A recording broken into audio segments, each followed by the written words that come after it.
पति, पत्नी और नौकरानी। शीतल और अभिमन्यु की शादी को 5 साल हो चुके थे, लेकिन अभी तक उनका कोई बच्चा नहीं हुआ था। इसकी वजह से शीतल और अभिमन्यु परेशान रहते थे, लेकिन उन दोनों से ज्यादा परेशान थी शीतल की सास, यानी अभिमन्यु की माँ जानकी देवी। जानकी देवी चाहती थी कि जल्दी से जल्दी उनकी गोद में पोता या पोती आ जाए, और इसीलिए वो अपनी बहू शीतल को लेकर एक दिन हॉस्पिटल पहुंची। डॉक्टर मैडम, जरा ठीक से चेक करके बताइए ना। कई बड़े बड़े डॉक्टर को दिखाया है, लेकिन मेरी बहू माँ ही नहीं बन पाती। मैंने शीतल को बहुत अच्छे से चेकअप किया है। देखिए, बात यह है कि शीतल के अंदर माँ बनने की कैपेसिटी नहीं है। ये आप क्या कह रही हैं डॉक्टर साहब? कोई तो इलाज होगा ना, कोई दवाई दे दीजिए। देखिए, कुछ प्रॉब्लम ऐसी होती है जिनका कोई ट्रीटमेंट नहीं होता। आई एम सॉरी टू से, लेकिन शीतल कभी माँ नहीं बन सकती, क्योंकि उसके यूट्रस में अंदर से ही कुछ प्रॉब्लम है। घर आने के बाद क्या हुआ माँ? कहाँ लेकर गई थी आप शीतल को? अरे कहाँ लेकर जाती, डॉक्टर मैडम के पास ले गई थी, लेकिन तेरी बीवी तो कभी माँ बन ही नहीं सकती। मम्मी जी, इसमें मेरी क्या गलती? अगर अंदर से कोई प्रॉब्लम है तो उसमें मैं भी कुछ नहीं कर सकती। जानती हूँ, ये बात डॉक्टर के मुंह से सुन चुकी हूँ। अब दोबारा मेरे सामने इस बात का गाना मत गा। अरे माँ, परेशान होने की जरूरत नहीं है, हम सोचते हैं ना कुछ। अरे क्या सोचेगा तू? जब डॉक्टर कह चुका है कि तेरी बीवी माँ नहीं बन सकती, तो बता क्या सोचेगा तू? कहाँ से लाएगा बच्चा? माँ, ये तो मैं भी नहीं जानता। अभिमन्यु, क्यों ना हम अनाथ आश्रम से एक बच्चा गोद ले आए? क्या फर्क पड़ता है बच्चा हमारा हो या गोद लिया हुआ? हाय, बड़ी बातें बनाने वाली। क्या फर्क पड़ता है? अरे क्यों फर्क नहीं पड़ता? मुझे इस वंश को आगे बढ़ाने के लिए मेरे बेटे का खून चाहिए, किसी दूसरे का नहीं। लेकिन माँ, आप जानती है कि ये अब पॉसिबल नहीं है। मैं कुछ नहीं जानती। मैं किसी पराये की औलाद को इस घर में अपना पोता या पोती बन के बढ़ता हुआ नहीं देख सकती। मेरा वंश मेरे बेटे के खून से ही आगे बढ़ेगा। लेकिन मम्मी जी, ऐसा कैसे हो पाएगा? आप अच्छी तरह जानती है ना, मेरा और अभिमन्यु का बच्चा नहीं हो सकता। तो मैं अपने बेटे की दूसरी शादी करवाऊंगी, और अपनी दूसरी बीवी से ये मुझे बच्चा पैदा करके देगा। ये आप क्या कह रही हैं माँ? मैं किसी और से शादी नहीं करने वाला।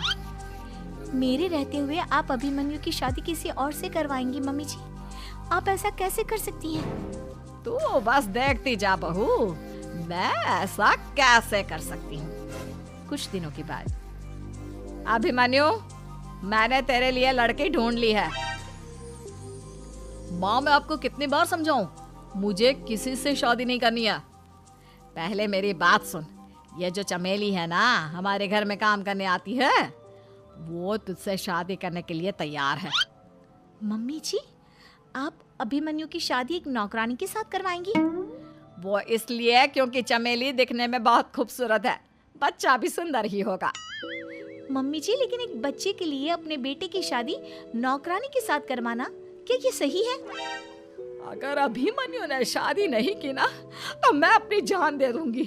अब देख लो, अगर तुम्हें अपनी माँ की जान प्यारी है तो तुम्हें इस नौकरानी के साथ शादी करनी ही होगी। इस तरह जानकी देवी अपने बेटे अभिमन्यु की शादी नौकरानी चमेली के साथ करवा देती है। कुछ दिनों के बाद, नौकरानी से मालकिन बन के तो मजा आ गया। अब तो मैं इस घर की मालकिन हूँ। देखो, अपने आप को ज्यादा मालकिन समझने की कोशिश मत करो। एक बार तुम्हारा और अभिमन्यु का बच्चा इस दुनिया में आ जाए, उसके बाद तुम इस घर से हमेशा के लिए चली जाना। अरे जाओ जाओ, किसी और के आगे बातें बनाना। एक बच्चा तो पैदा नहीं कर सकी, बढ़िया आई। जाओ जाकर मेरे लिए कॉफी बना कर लाओ। नौकरानी मैं हूँ या तुम? मम्मी जी, देखिए ना शीतल मुझसे किस तरह से बात कर रही है। शीतल, तुम्हें पता है ना चमेली प्रेग्नेंट है, मेरे बेटे के बच्चे की माँ बनने वाली है। वो जैसा कहती है वैसा करो। लेकिन मम्मी जी, वो मुझे नौकरों की तरह ट्रीट कर रही है। अरे तो करेगी ना, वैसे भी बहू तुम हो किस काम की? एक बच्चा तो पैदा नहीं कर सकती। जाओ अब घर के सारे काम करो और चमेली को आराम करने दो। थैंक यू मम्मी जी, भगवान आपका भला करे। आप नहीं होती तो मैं नौकरानी से महारानी कैसे बनती? देखो, तुम्हें जो चाहिए सब मिलेगा। खूब खाओ पियो, मजे की जिंदगी जियो, लेकिन बस मुझे एक बच्चा पैदा करके दे दो।